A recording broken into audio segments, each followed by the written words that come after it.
Welcome to Sparked Realities. This is Camille Castañeda and this is our 6th episode.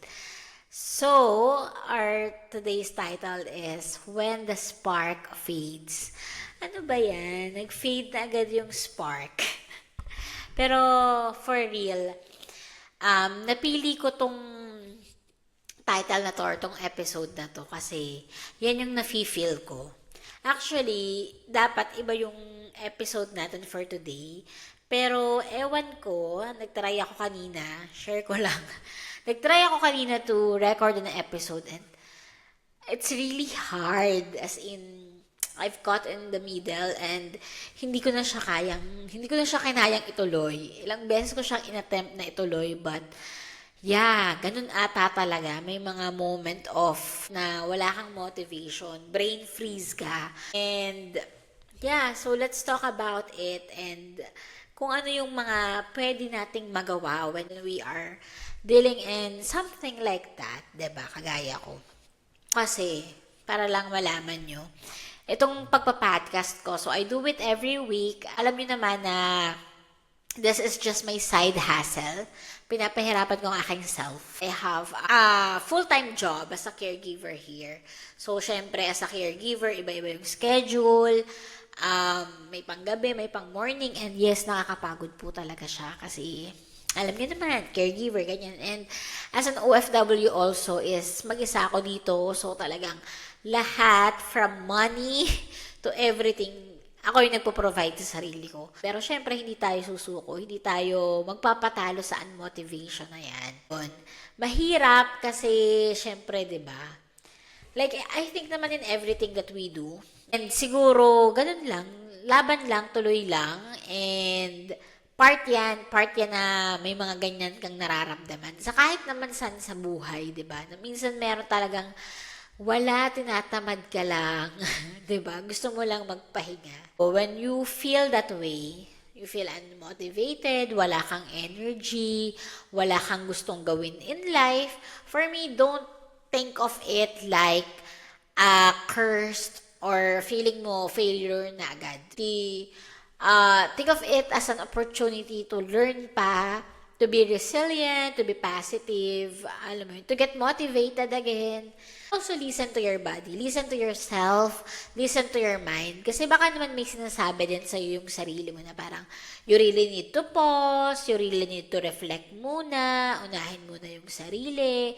Wala namang masama, 'di ba? Kasi minsan, sobrang busy talaga natin, sobrang hassle talaga natin in life, na yung katawan na natin, yung nagsasabi sa atin na mag-rest muna tayo, magpahinga muna tayo, mag-unwind muna tayo. Kasi doon din naman tayo kukuha ng lakas, doon naman tayo din kukuha ng positivity and new motivation sa life na meron tayo. Siyempre, as much as we want to always provide, to deliver, so if you really feel burnt out, walang masama to take a pause and have that me time, drink that coffee, watch that movies, matulog ka lang maghapon, diba? If kaya, if may chance, if may opportunity, do it for yourself. Hindi siya selfishness, hindi siya laziness para sa akin.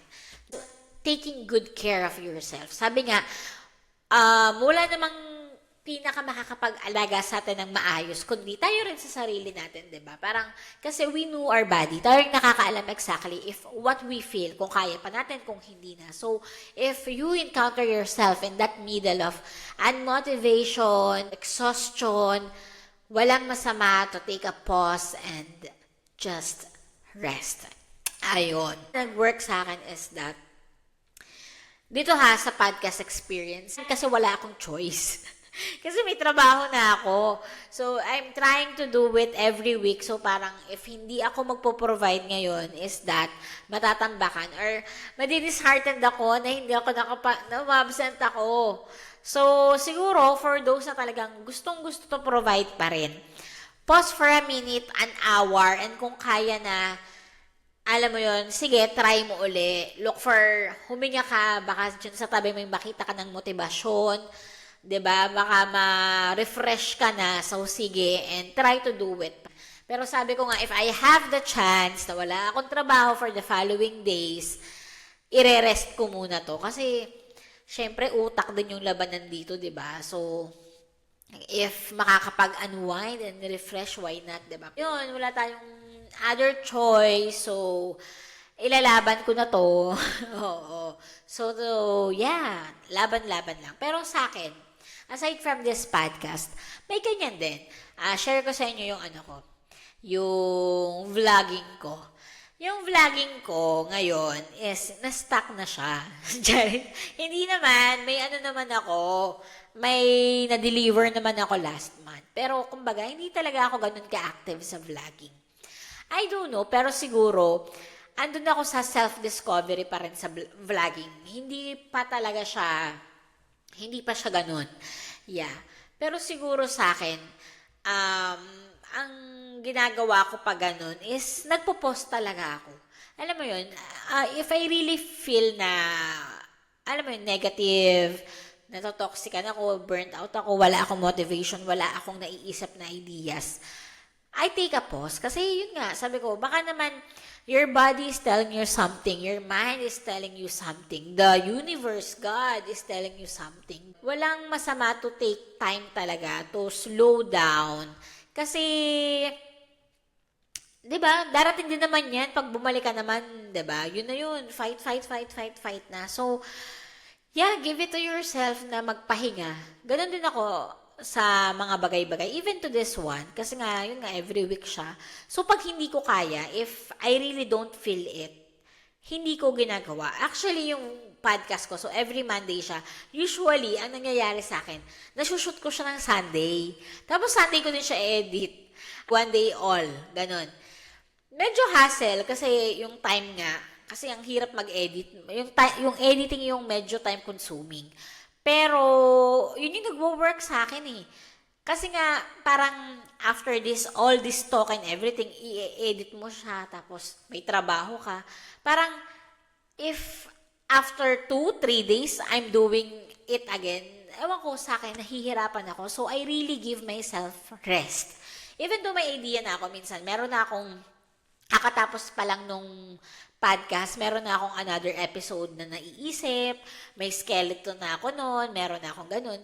Hindi ko pa rin siya pinupush gawin. Parang okay, sige, nasa mind ko lang siya. Naiisip ko na yung mga idea na gagawin, pero hindi ko agad ginagawa.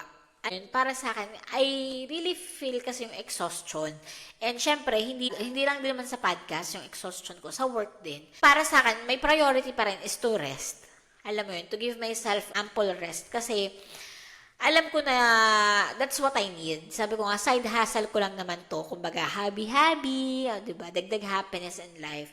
So, prioritize yourself kasi dun din naman ikaw mas makakapag-deliver if you are in a good state. Ano magagawa mo lang yun? If you really take good care of yourself. So sa mga ganong moment, always prioritize your mental health, your body, 'di ba? Na magpahinga. Don't feel na it is a failure nga na parang kunyari like this sa podcast ko, oh my god, nafi-feel ko na ganito ganyan. Siguro hindi to para sa akin. No, part yan, syempre kahit naman saan nangyayari yan sa buhay. Kung yan talaga yung gusto mong gawin, if you're really happy about it, definitely yung passion, yung kilig, babalik at babalik yan. As long as you keep on showing up, mangyayari yan, mapagtatagumpayan mo yan. So, yun lang. May mga moment lang talaga that spark fades, pero as long as gusto mo yung ginagawa mo, as long as you continue to deliver, definitely that spark will always come back. So, huwag kang matakot. 'Di ba? Ganyan naman yan eh. Hindi lang sa gantong, hindi lang in your profession, hindi lang in hobbies or career, but even in relationships, 'di ba? Kaya naman, yung mga friendship, mga relationship is nagwo-work out is because of our continuous showing up, 'di ba? Kasi syempre, sabi nga, hindi naman laging kilig, may mga misunderstanding din sa mga friendship, ganyan. Pero, yung patuloy ka pa rin nagpo-provide, patuloy ka pa rin pumupunta kasi naniniwala ka doon. For me, yung faith mo, yung belief mo is mas malaki yung impact compared to whatever exhaustion you may feel or encountered along the way. Minsan lang, nararamdaman natin yung mga ganong emosyon kasi minsan, kailangan lang ng katawan natin. And minsan, kailangan lang din natin ng more idea. Alam mo yun na, yun, may makausap ng ibang tao, may mapuntahan kang ibang lugar, may mapanood ka, may mabasa ka, di ba? Doon naman tayo kumukuha din ng inspirasyon. Yun. So, maganda rin. Maganda rin. For me, it's also the positive side of those exhaustion, the positive side of the unmotivation is that nagkakaroon tayo somehow ng, yun nga, reset, nabibigyan tayo ng new motivation, ng new perspective in life, na syempre, kung hindi mo naman naramdaman or na-feel yung exhaustion, is hindi ka na lilingon sa iba. Possibly, baka hindi ka na mag-look for a different inspiration. Pero because na, yun nga, parang medyo na-trigger yung iyong passion is, maghahanap ka syempre ng, ng paghuhugutan pa, 'di ba? So yun, and para sa akin, it makes you stronger kasi 'di ba? Ang ganda na kahit nararamdaman mo na yung mga ganung negative emotions, yung pagod, yung hirap, yung lack of motivation is nagagawa mo pa rin mag-show up. Gusto mo pa rin mag-show up. Doon mo makikita yung love mo sa isang bagay, yung passion mo sa isang bagay na despite of despite of anything that you have encountered, nandun ka pa rin na gusto mong mag-deliver. It is such an inspiration. Keep on showing up din para sa sarili mo. If you could pause and relax nga, do it. Don't be guilty kasi kailangan yan. And even though hindi ka pa dumadaan sa point na yun, 'di ba? Huwag mo nang antayin. 'Di ba? Kung meron ka namang chance na mag-unwind, mag-relax, grab that opportunity kasi minsan masyado lang talaga tayong passionate sa buhay. Hindi na natin nararamdaman na kailangan pala natin yung rest. So, yun, wag mo nang antayin minsan na dumating ka pa sa ganun para unahin mo yung sarili mo or para pagpahingahin yung sarili mo. If wala pa doon at may chance ka, grab it. Kasi ako, kung may chance ako to rest ng mga 3-4 days, gagawin ko. And just a reminder that it's okay to feel stuck and always be gentle to yourself. Ayun, syempre gusto ko lang din, gusto ko pa rin to deliver sa inyo kahit medyo mahirap this week. Pero yun, kasi alam ko na inaantayan ng mga manonood ko, makikinig ko, di ba? For na meron tayong episode every week. So yeah, para lang din malaman nyo na this is part of my podcast journey na may mga ganyang moment din. And ako na-shock din ako. Kasi 5 consecutive weeks, di ba? Kanina, oh my gosh, nakailang nakailang ulit ako. Hindi talaga siya mag-spark. Oo. Pero salamat kasi thank you God kasi mas namayani na ako ay mag-deliver pa rin. May maihain pa rin sa inyo. Thank you for those who watch. Alam nyo, nakakatawa nga. Sige, kasi pa-close na rin naman tayo. Share ko sa inyo. Nakakatawa nga kasi for me sa lahat ng naging episodes ko, yung last one, yung pinaka-successful. As in, ang daming nag-message, ang daming nag-views, both in Spotify and in YouTube. So, na-shocked ako. So, super na-touch ako. Super na-touch yung heart ko. Sobrang akong kinilig. Sobrang thank you ko kay God kasi wow, 'di ba? Yun lang naman yung ko. Na kahit papaano may masundo tayo sa life. Maka-inspire tayo. Yun lang naman. So, super appreciated ko yun. Tapos nakakatawa. Ngayon pala, yung next episode ko, demotivated. Unmotivated. Nakakatawa lang, 'di ba? Hindi mo rin talaga masabi, no? Yun. But I think naman, I could go better naman next, Nahirapan lang din talaga ako kasi nga, medyo iba yung schedule ko. And yes, challenging siya sa akin. So, yun. Pero I'm trying my best na, alam mo yun, makapag-provide sa inyo. So, thank you for all who watch and listen sa akin. Salamat. And yun, sana maramdaman nyo rin yung sincerity ko. Oo, na yun, yung mga experiences ko in life, yun lang naman yung purpose ng Sparked Realities, to share my spark sa inyo, and baka may ma-spark ako sa life nyo. And let's end it off with a Bible verse. So this is from Matthew 11:28. Come to me, all you who are weary and burdened, and I will give you rest. Ayan. So, yun. Thank you guys again for joining me. Maraming salamat. And see you next week. I love you all.